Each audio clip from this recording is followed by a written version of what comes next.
माझी बावळट बायको. आमची परिस्थिती तशी बेताचीच. लग्नाच्या बाजारात उभं राहताना इंजिनियरची पदवी आणि चांगल्या पगाराची कंपनीतली नोकरी, एवढंच काय ते क्वालिफिकेशन.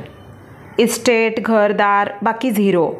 त्यामुळे मुलीबाबतच्या माझ्या अपेक्षा पण माफक होत्या हो. बायकांचे साड्या, कपडे, दागदागिने, नट्टापट्टा याचा खर्च काही कमी असतो का? म्हटलं तिचा खर्च तिने उचलला तर बरंच. तेव्हा बायको नोकरी करणारी असावी, त्यात सरकारी नोकरी असली तर उत्तमच. सर्वसामान्यांप्रमाणे माझी पण थोडी उच्च श्रेणीत जगण्याची स्वप्न होती ना. नोकरीवाली म्हणजे अर्थातच पदवीधर तर असावी, हे ओघाने आलेच ना. दिसायला हजारात नाही, पण 10 जणी तर उठून दिसणारी हवी, ही तर माफकच अपेक्षा. मुख्य म्हणजे माझ्या आईवडिलांशी, त्यातले त्यात आईशी सांभाळून वागणारी हवी. वस्ताद नको. स्वभावाने गरीब असावी. बैठ जा बैठ गई, खडी हो जा खडी हो गई अशी नवऱ्याच्या आज्ञेत असावी, ही पण माफकच अपेक्षा ना हो. माहेरचा तोरा, माहेरच्या माणसांचं कौतुक अजिबात नको, ही तर अगदीच अल्पशी अपेक्षा. देवा शपथ सांगतो, देवानं माझं सारं ऐकलं की हो. अगदी तशीच बायको मला मिळाली. सुरुवातीला मला वाटलं आपल्याला हवी तशी बायको मिळाली, पण हळूहळू सहवास वाढला आणि मला समजून चुकलं की आपली बायको गरीब स्वभावाची नाही, तर बावळट आणि अव्यवहारी आहे. लग्नानंतरचा सुरुवातीचा किस्सा सांगतो. हिच्या माहेरी जायला आम्ही एसटीने निघालो. रिझर्वेशन केलेलं होतं. एसटीला शाळेच्या सुट्ट्यामुळे गर्दी होती. एसटी फलाटावर लागली. लोकांची गर्दी एसटीत घुसू पाहत होती. मी पण त्या गर्दीत एक सुटकेस घेऊन चढलो. हिच्या हातात पण एक सुटकेस होती. ही माझ्या पाठोपाठ चढेल असं वाटलं, पण हिला एका बाईने मागं सारलं. गर्दीवर चढत राहिली आणि ही वेंधळी चढणाऱ्या गर्दीकडे पाहत राहिली. सगळ्यात शेवटी ही बया चढली. आमचं रिझर्वेशन मागच्या सीटचं. जागा न मिळाल्याने बरेच लोक उभे होते. ह्या सर्व लोकांमधून वाट काढत, लोकांच्या त्रासिक तिरस्काराच्या नजरा झेलत ही सीटपाशी आली. मी म्हणलं, आधी नाही का चढायचं? तर म्हणाली, मला लोकांची धक्काबुक्की आवडत नाही आणि रिझर्वेशन होतंच ना. पण आता भरलेल्या एसटीतून मागच्या सीटवर येताना ती झालीच ना. मग ही काहीच न बोलता गप्प बसली. मला वाटलं हिला उलट उत्तर देणं नको असेल म्हणून गप्प बसली असेल. हे चांगलंच आहे ना. पण नंतर माझ्या लक्षात येत गेलं, हिला दुरुत्तर नाही तर लोकांना उत्तरच देता येत नाहीत. मग हिच्यावर अन्याय झाला तरी चालेल, ही गप्पच बसणार. आपलं ते खरं करणाऱ्या सासरच्या लोकांना पुरून उरणाऱ्या, न बोलून आपला मतलब साधणाऱ्या बायकाच माझ्या पाहण्यात येत होत्या. पण इथं मला वेगळीच काळजी लागली होती. आमच्या घरच्या बायकांनी जरा आवाज चढवला की हिची बोलतीच बंद व्हायची. घाबरून ही गप्पच बसायची. बायका, त्यात माझी आईसुद्धा आपला मतलब साधून घ्यायची आणि वर पुन्हा बायकात कुचूकुचू बोलणं व्हायचं. बोलत नाही, आतल्या गाठीची आहे हे ऐकूनही गप्प बसणाऱ्या बावळटीशी माझी गाठ पडली होती. मी तिच्याबरोबर असलो की माझ्या पुणेरी स्टाईलमध्ये लोकांना उत्तरं द्यायचो, पण सगळ्या ठिकाणी मी थोडाच तिच्याबरोबर राहू शकणार होतो. त्यामुळे व्हायचं तेच होत गेलं. सगळे हिला पर्यायानं मला लुटत गेले. मी पण वाहत्या गंगेत हात धुवून घेत होतो. तिला तिच्या पगारात घरातले खर्च करायला लावायचो. कधी कधी फिस्करायची, पण माझ्या डरकाळीपुढे नमतं घ्यायची. तिच्या ऑफिसमध्ये असंच चालायचं. ही ऑफिसच्या सगळ्या कामात एक्सपर्ट. अमुक एक गोष्ट कशी करायची हे तिचे सहकारी तिला विचारायचे आणि गोड बोलून हिच्याकडून काम करवून घ्यायचे. काम झाल्यावर ही गोष्ट हिच्या लक्षात यायची. ऑफिसमध्ये ही कॉफी घ्यायची तर बाकीचे चहा घेणारे असायचे. आपल्या कॉफीला जास्त पैसे पडतात तेव्हा इतरांना जादाचा भुर्दंड का, म्हणून आपल्या कॉफीच्या पैशाबरोबर ही 10 जणांचे चहाचे पैसे देऊन मोकळी व्हायची. त्यातच कोणीतरी नाश्ता पण हाणायचा आणि सगळ्यांचे पैसे ही बावळट सचोटीने देणार, म्हणजे स्वतःच्या कॉफीच्या तिप्पट हो. मला जेव्हा ही असे किस्से सांगायची तेव्हा खरोखरीच मला हिची चीड यायची. मी हिला चिडून म्हणायचो, अगं बावळटे, सगळ्यांचे पैसे देण्यापेक्षा स्वतःच्या कॉफीचे पैसे देऊन मोकळं व्हावं ना. मग मला तत्त्वज्ञान शिकवायची. जाऊ दे, सुवासिनींना चहा पाजल्याचं पुण्य मिळेल. मग तर माझा अजूनच संताप व्हायचा. मी म्हणायचो, अगं ह्या तुझ्या ऑफिसच्या भवान्या फुकट्या, त्यांना चहा नाश्ता देऊन तू पुण्य जमा करण्यापेक्षा एखाद्या गरीब विद्यार्थ्याला मदत कर किंवा कोणी अडचणीत असेल त्याला पैसे दे. मग लगेच बारीक चेहरा करून गप्प बसायची. मग मलाच वाईट वाटायचं. संसारात बऱ्याच ठिकाणी हिचा देवभोळा स्वभाव नडत गेला. हिला बऱ्याच वेळा नाही, नेहमीच असंच वाटायचं. माणसांनी कृतीतून आपल्या भावना व्यक्त कराव्यात, बोलून दाखवू नये, नाहीतर आपलं कोरडी माया उपाशी नीज ग बया, काय उपयोगाची. ही आपली प्रत्येकाच्या आवडीचा स्वयंपाक बनवायची किंवा बाहेरून प्रत्येकाच्या आवडीचं घरात काहीतरी आणत राहायची, पण बोलायची काहीच नाही. माझ्या भावजया त्याच्या विरुद्ध करायच्या. म्हणायच्या, सासूबाई तुमच्यासाठी अमुक एक गोष्ट आणू का? मामांजी, थंडीचं स्वेटर घातल्याशिवाय बाहेर पडायचं नाही बरं का. प्रत्यक्षात आईसाठी घरात घालायची स्लीपर किंवा बाबांसाठी स्वेटर हिने कधीच आणून ठेवलेला असायचा, पण बोलायचं नाही कधी ना. मग माझे आई बाबा म्हणायचे, ह्या पोरींना आमची भारी काळजी घेतात, अगदी जीव लावतात, पण तुझ्या बायकोच्या मनात कुणाविषयी कणभरसुद्धा प्रेम नाही हो. एकदा तर रागामध्ये माझे बाबा हिला चक्क दगड म्हणाले. वाईट मलासुद्धा, पण हिची बाजू घेऊ शकलो नाही. ही नेहमीप्रमाणे मुसमुसत राहिली. सुरुवातीला मलाही तसंच वाटायचं. मग खरी गोष्ट उमजली. मग मीही हिला म्हणायचो, अगं मनात असो वा नसो प्रेमाने बोलत जा. मग ही फणकारत म्हणायची, मी सगळ्यांसाठी सगळं करते, तुम्हाला दिसत नाही का. मला तिला समजावून सांगावं लागायचं. बाई ग, माणसांना कृती फार उशिरा लक्षात येते. हे जग सध्या दिखाव्याचे झाले आहे. एखाद्यासाठी काही केलं नाही तरी चालतं, पण गोड बोललेलं माणूस लक्षात ठेवतो. गोड बोलणारा माणूस जास्त जवळचा वाटतो. मनात नसेना का पण ढोंग करता आलं पाहिजे. ते आधी शिक. तुझ्या ढोर मेहनतीचा नाही तर काहीच उपयोग होणार नाही. माझी बायको म्हणजे ग्रेट. त्यावर अक्कल पाजळायची. म्हणायची, तो परमेश्वर बसला आहे वरती, सगळ्यांचे हिशोब ठेवत असतो. तुम्ही लोकांनी जरी माझ्या चांगल्या कृत्यांचा हिशेब ठेवला नाही तरी तो ठेवतो. तो माझं शेवटी चांगलंच करेल. हिला लोक फसवत राहायचे. हिला सॉफ्ट टार्गेट बनवून हिच्याशी वाईट वागायचे. तरी ही म्हणणार, तो माझा परमेश्वर बसला आहे, तो बघून घेईल. कुणाला काय शिक्षा द्यायची ते मला कुणाशी वाईट वागता येत नाही. भांडता तर त्याहून येत नाही. तरी मी तिला समजावत असतो, देव असा प्रत्येकाची लढाई लढण्यासाठी रिकामा बसलेला नाही. प्रत्येकाला स्वतःची लढाई स्वतः लढावी लागते. तो फक्त सारथ्य करत असतो. तू जशास तसं वागायला शिक. तुझ्याशी प्रतारणा करणाऱ्या लोकांसाठी मदतीचा हात पुढे करत जाऊ नकोस. तुला स्वाभिमान आहे हे त्यांना पण कळू दे. माझ्या या उपदेशाच्या डोसावरती ती नुसतीच मान हलवते, पण प्रत्यक्ष वेळ आली की ती शत्रूशी सुद्धा चांगली वागते. मला हा तिच्यातला चांगुलपणा, तिचा दुबळेपणाच वाटतो. एकदा अशी परिस्थिती आली, माझी तब्येत ठीक नव्हती. ऑफिसमधल्या सहकार्याच्या अंत्यविधीसाठी जाणे मला शक्य नव्हते. कोणाचा फोन आला तर मी घरात नाही असं सांग असं हिला म्हणलं तर म्हणते, मला खोटं बोलणं जमणार नाही. मग मुलीने माझं काम केलं. हिच्या नको तेव्हा सत्यवादी वागण्याचा मला रागच आला. 2 दिवस हिच्याशी अबोला धरला, पण हिच्याशिवाय सतनगत करतो काय? झकत बोलायला सुरुवात केली.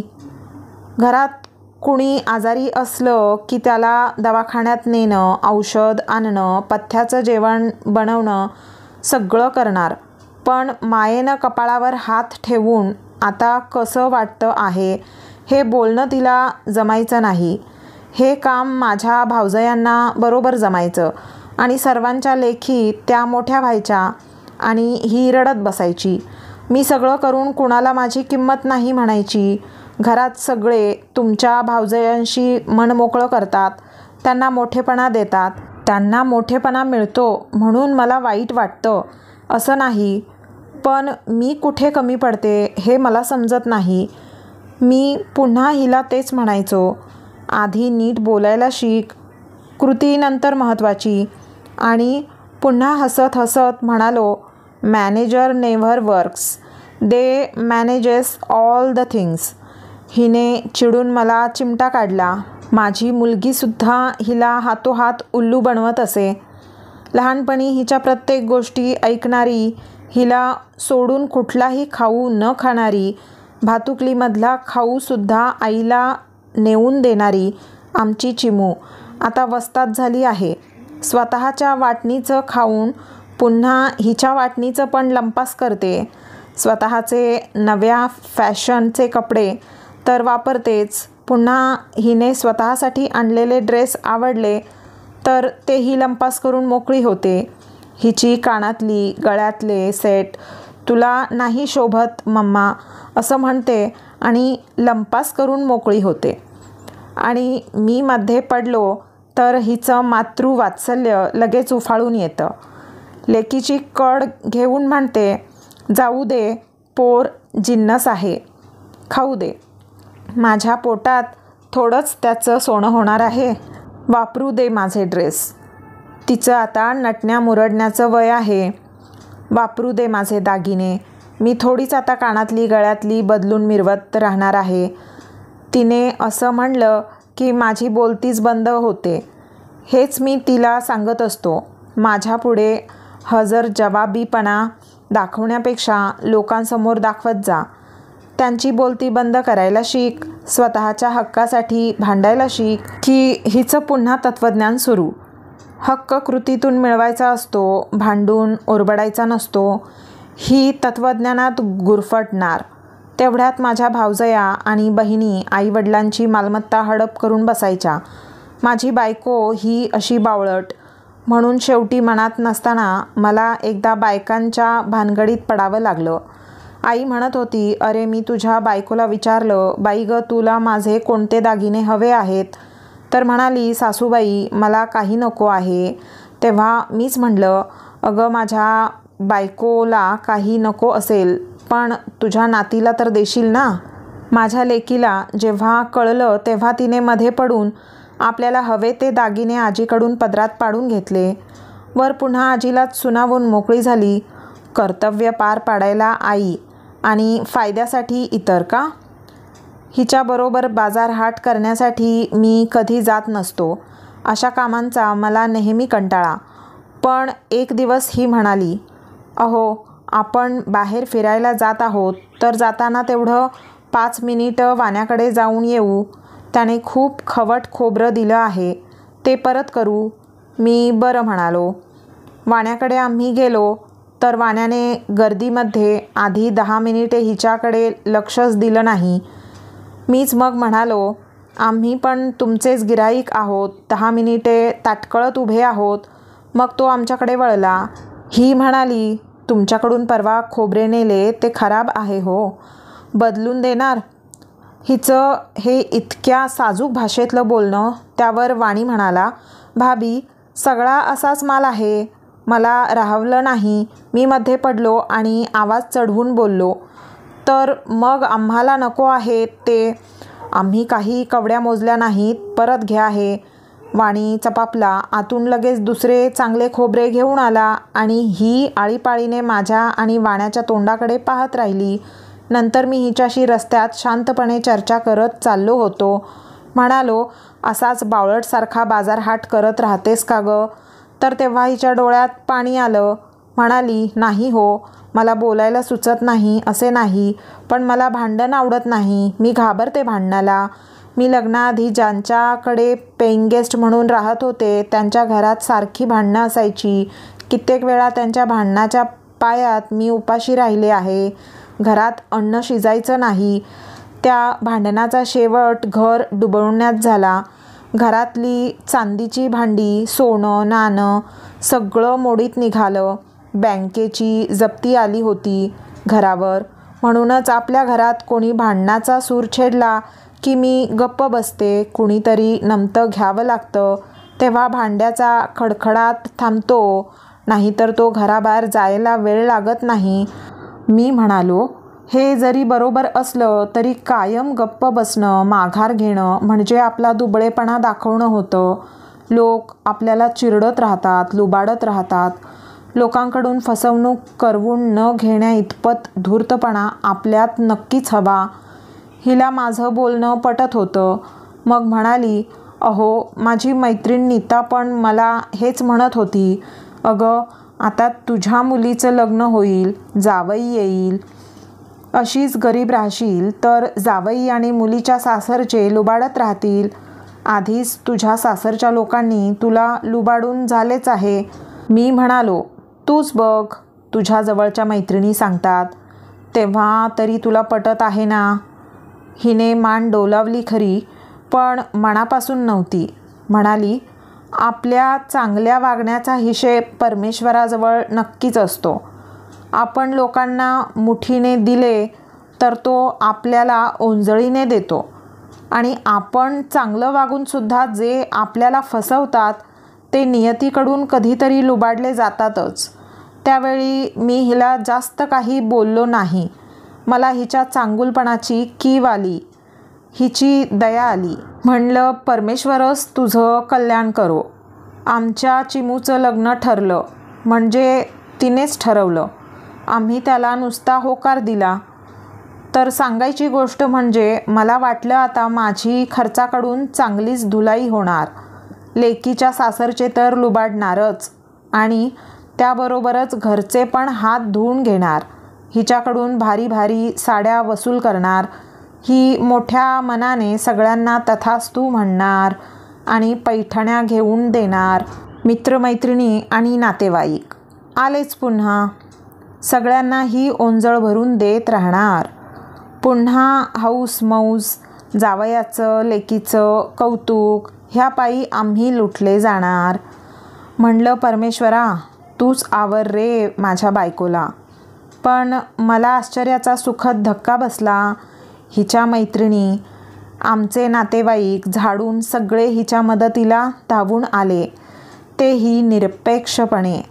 कोणी हिच्याकडून काही अपेक्षा ठेवली नाही. उलट स्वतःच्या खिशाला वेळप्रसंगी झळ लावून घेऊन मदत केली. अख्खं रुखवत सगळ्या मैत्रिणींनी बनवून दिलं. वाणी, दूधवाला न सांगता घरात हवी ती मदत करत होते.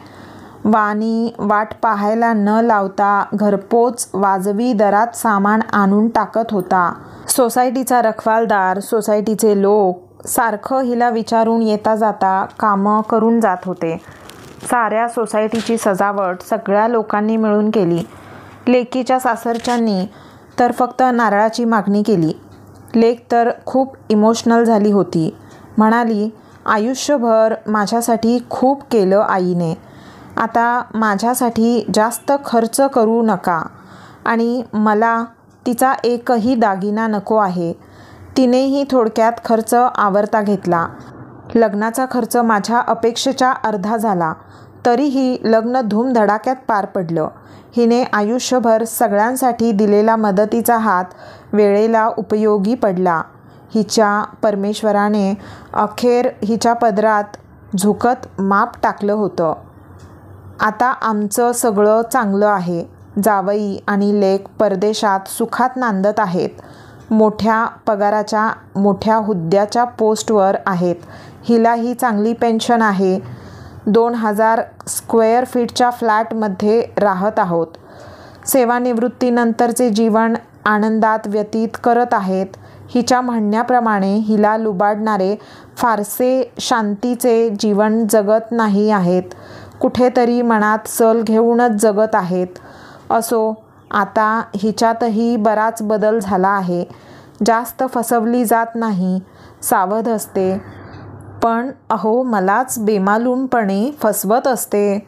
आणि म्हणतात ना, मेरी बिल्ली मुझी पर म्याव, असं झालं आहे आता. तर मित्रांनो, माझ्या या चॅनलवरती अशाच दर्जेदार कथांसाठी चॅनलला सबस्क्राईब करा आणि आजचा व्हिडिओ आवडला असेल तर व्हिडिओला लाईक करा. धन्यवाद.